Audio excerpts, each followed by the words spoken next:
Flint Hills are the last remnant of the tall grass prairie in North America. You have to go to the Serengeti in Africa to find grass like this. Joe Hoagland's white hat makes him stand out, even in the wide open spaces of eastern Kansas.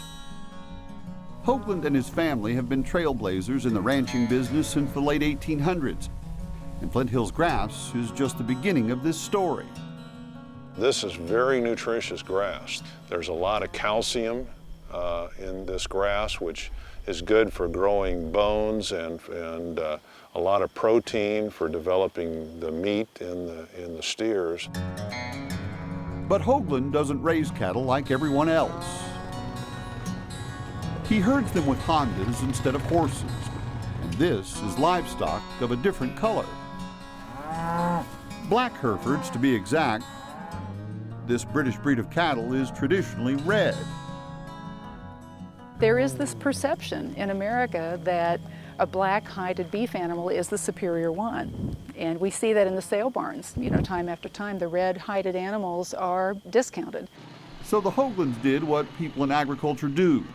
They tried something new. John, you got a good count of them, didn't you? Breeding red-hided Herefords with the wildly popular Black Angus breed. After several generations of genetic work, ranchers learned how to capture that coveted black hair, but end up with a cow that's still a Hereford.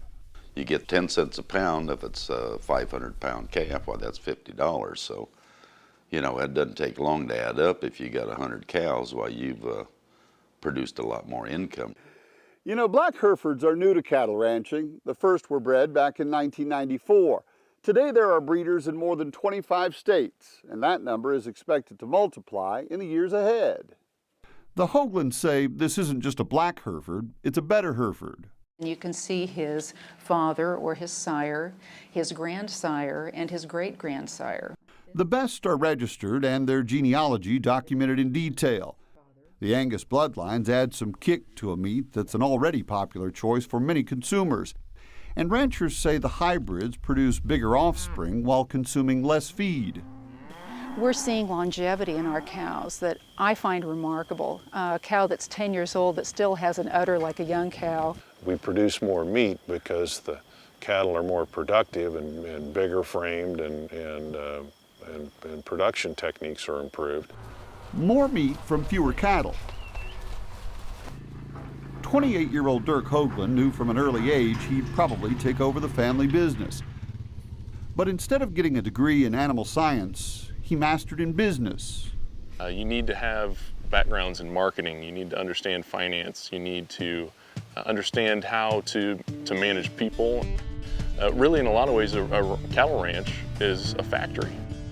A factory the family runs like a well-oiled machine.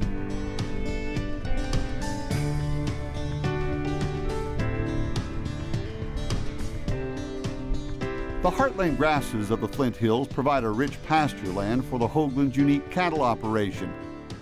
It's land that served the family for more than a century, land the Hoaglands view as a window to their past and America's heritage. The views and the vistas you see here are exactly what they saw in covered wagons moving west and traveling across the prairie. This is pretty much a pre-Columbian view of America.